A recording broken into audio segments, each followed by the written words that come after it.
Les dieux n'ont pas besoin de se soucier de génétique et l'inceste ne leur fait rien. Zeus lui-même ne se contente pas de se marier avec sa sœur Héra. Dans cet épisode, il va aussi coucher avec une autre de ses sœurs, Déméter. Ensuite, il couche avec sa fille et nièce Perséphone, et au final, avec une mortelle, très mortelle, qui s'appelle Sémélé, et qui est d'ailleurs aussi son arrière-petite-fille. Bref, tout ça fait partie de l'histoire de la double naissance d'un dieu olympien, Dionysos.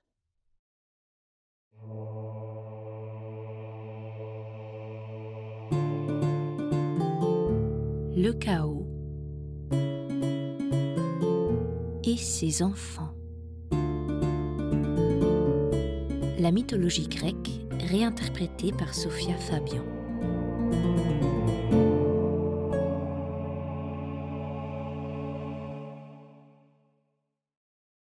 Commençons par un récit orphique, l'histoire de Zagreus. Les mythes orphiques et les écrits d'écrivains connus comme Hésiode ou Homère traitent en général les mêmes personnages, mais les histoires qu'ils racontent dévient souvent. Ici, les récits de Zagreus et de Dionysos se complètent. Homère et Hésiode évoquent déjà la relation de Zeus avec sa sœur, Déméter, et dans les mythes orphiques, Déméter et Zeus s'accouplent en prenant l'apparence de deux serpents. Ils ont une fille, Corée, également connue sous le nom de Perséphone, et lorsque Perséphone grandit, elle devient une déesse et une jeune femme magnifique. Presque tous les dieux olympiens lui font des avances. Hermès veut lui donner son caducée pour décorer sa chambre, Apollon lui apporte une harpe mélodieuse, Arès une lance, une cuirasse et un écu pour la courtiser, et Héphaïstos lui offre un collier multicolore qu'il a confectionné lui-même dans sa forge. Même Zeus, le plus grand des dieux, tombe lui aussi amoureux de la belle Perséphone. Mais sa mère, Déméter, refuse toutes les avances.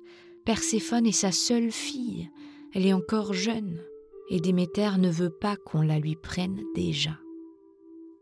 Elle va voir Astréos, le père des vents, des astres et des étoiles, dieu des prophéties et de l'astrologie.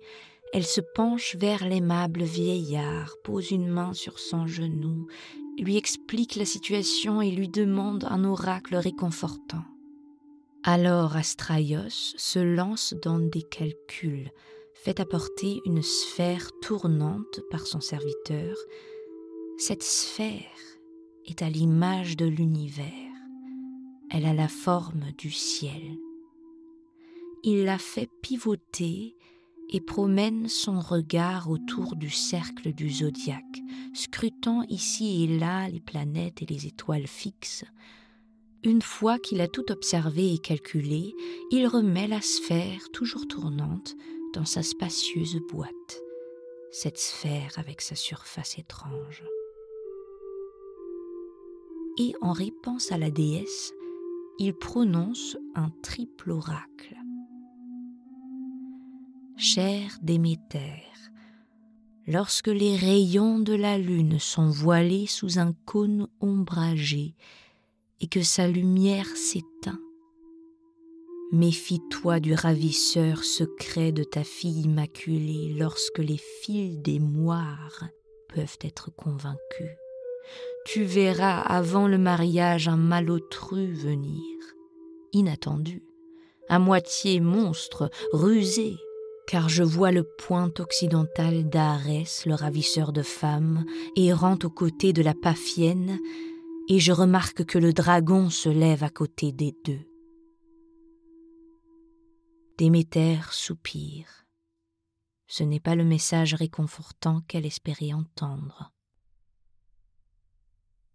L'oracle est bien sûr plutôt énigmatique.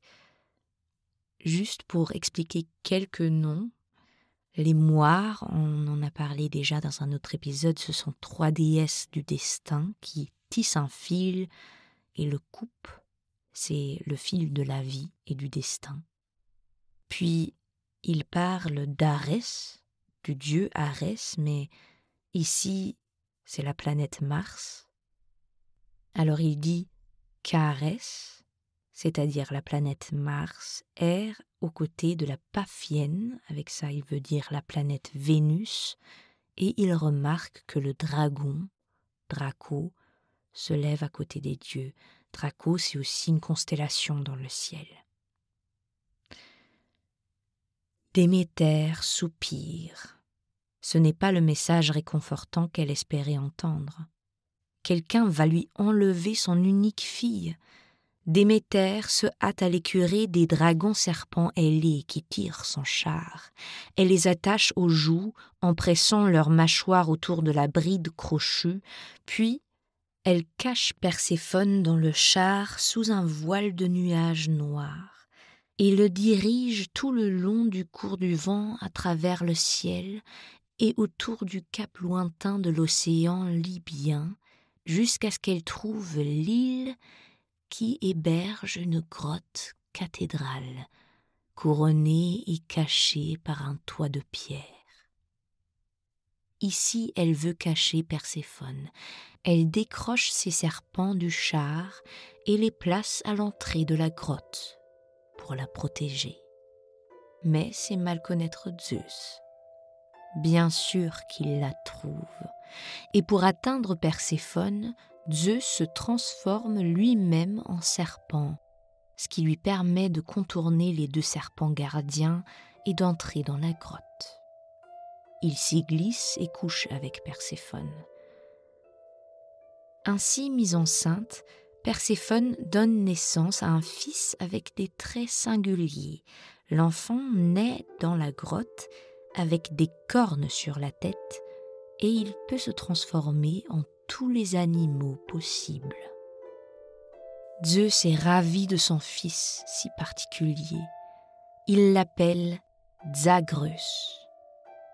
Puis, il lui met une couronne de serpents sur la tête et proclame Zagreus son héritier officiel.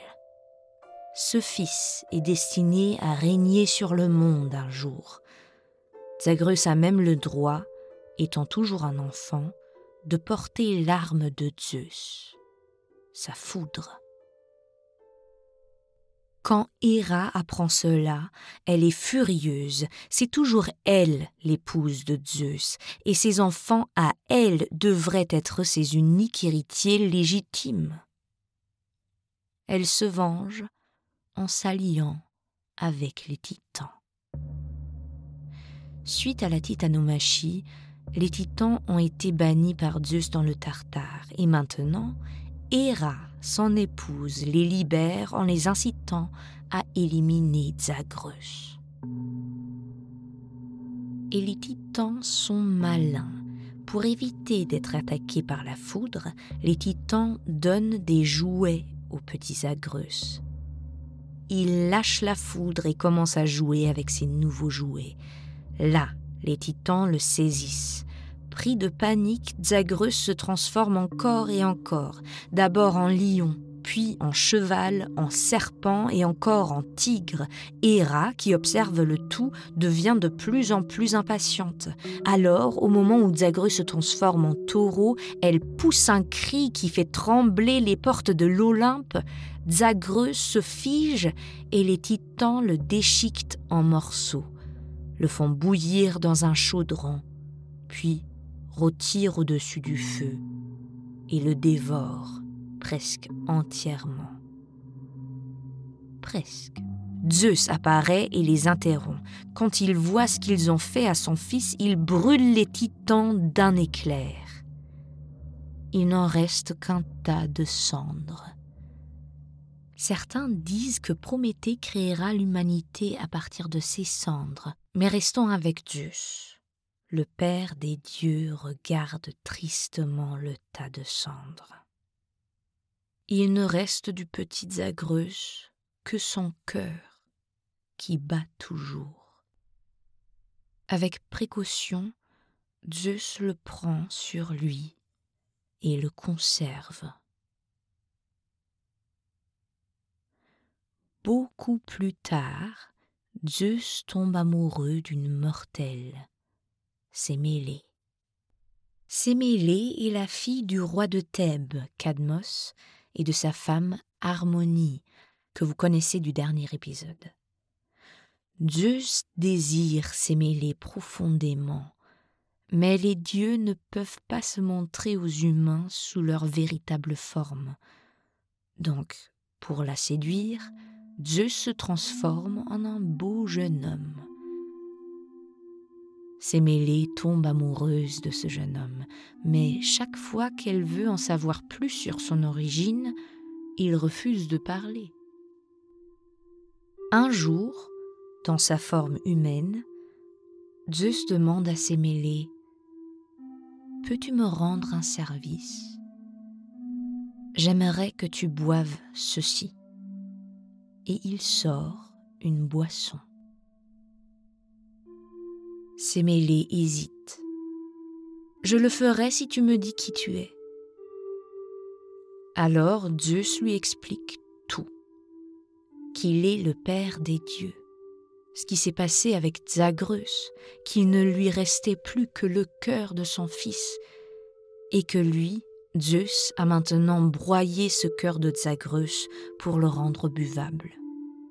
Si tu bois ceci, Sémélé, tu concevras un dieu. Sémélé le croit. Elle boit et peu de temps après se rend compte qu'elle est enceinte. Quand Héra apprend cette nouvelle infidélité de son mari, elle prend l'apparence de la vieille nourrice de Sémélé. Ainsi déguisée, elle va voir la jeune femme enceinte et profite de la confiance que Sémélé a envers sa vieille nourrice pour la faire douter. Ce jeune homme qui t'a engrossi prétend donc être Zeus, et tu le crois aveuglément ?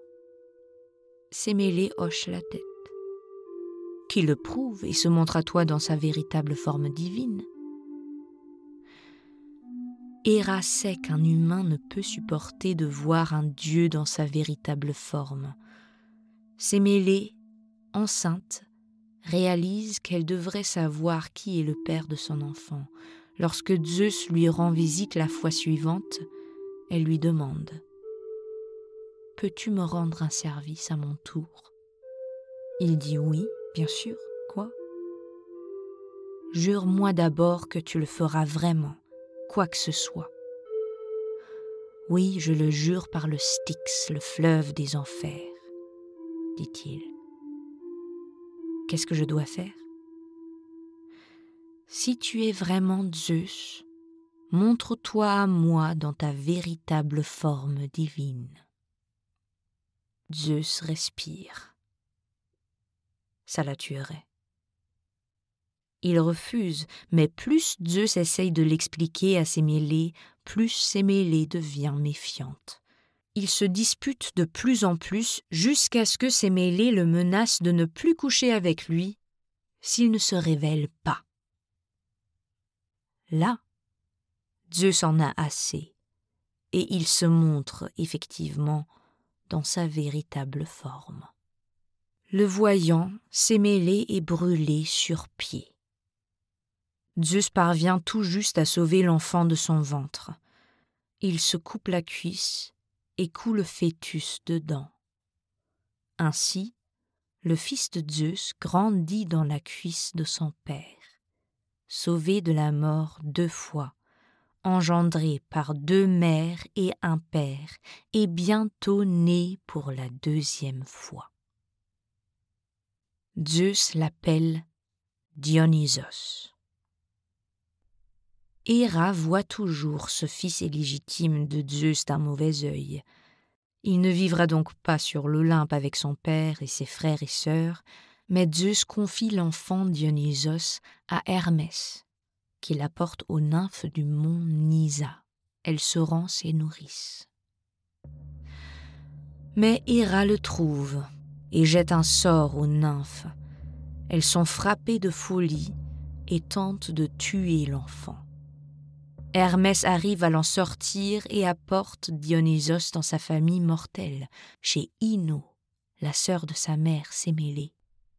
Hermès demande à Ino et son mari Athamas d'élever le petit Dionysos en cachette, parmi leurs 2 autres fils, Léarque et Mélicerte. Mais Héra trouve encore une fois la cachette et frappe à nouveau. Héra fait que, pendant la chasse, Athamas devient fou, prend son fils Léarque pour un cerf et l'abat avec ses flèches. Puis Athamas prépare un feu et essaye de mettre son autre fils, Mélicerte, vivant encore dans le chaudron. Mais Ino attrape Mélicerte et essaye de le sauver. Elle court. Son mari, frappé de folie, la suit jusqu'à ce qu'elle atteigne le bord de la mer.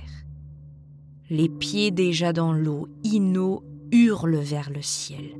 C'est ainsi que les dieux la remercient d'avoir nourri et élevé le fils de Zeus et de l'avoir accepté comme son propre enfant. Athamas approche et elle se lance avec son enfant dans la mer. Et les dieux ont pitié. Zeus demande à son frère Poséidon de les transformer en déités marines. Ino devient ainsi Leucotée et Mélicerte Palémon. Ils seront immortels et protégeront les marins et les naufragés. Dionysos, une fois de plus, est sauvé par Zeus. Il a remplacé son fils par un chevreau, et Dionysos mène désormais une existence instable. C'est un dieu errant. Jeune, Dionysos se déguise souvent en femme pour qu'Héra ne puisse pas le reconnaître. Il passe ses nuits à droite, à gauche. Il célèbre des orgies et des grandes fêtes avec son entourage sauvage, les satyres, mi-hommes, mi-boucs, systématiquement pourvus d'un phallus en érection, et les ménades, femmes sauvages couronnées de feuilles de lierre, enrobées de peaux d'animaux, connues pour le fait de démembrer les voyageurs et de manger leur chair crue. Un jour, Dionysos fait une découverte très importante pour de nombreux mortels.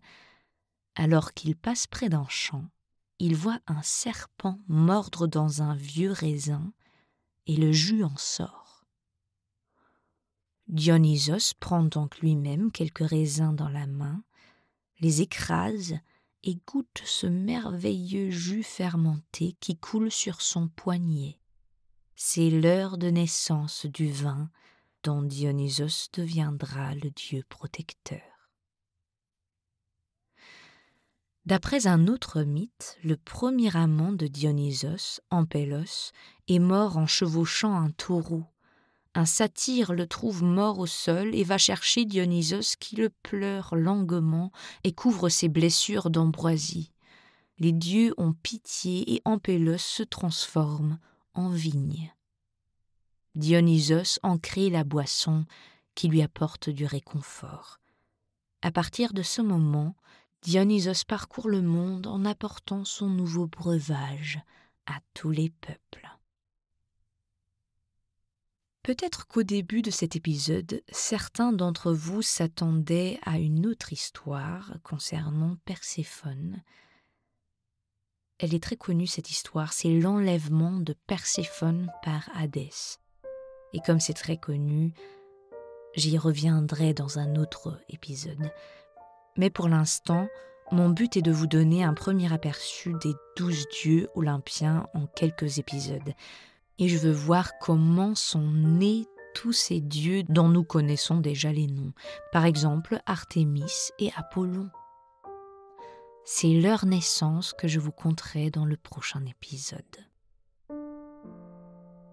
Si vous aimez le chaos et ses enfants, n'hésitez pas à me recommander à vos amis ou à votre famille. Vous êtes ma meilleure pub. Vous pouvez me donner 5 étoiles, ça serait un grand cadeau. et abonner le podcast. Sachez qu'il faut aussi taper sur le petit pouce sur Spotify par exemple, parce que sinon l'abonnement n'est pas autant pris en compte et pour l'algorithme c'est mieux d'être beaucoup vu, voilà, et du coup ça pourrait m'aider. Et puis voilà, nous ne sommes qu'au début d'une immense collection de mythes merveilleusement chaotiques. Je suis Sophia, je vous remercie pour votre écoute. Que les dieux soient avec vous.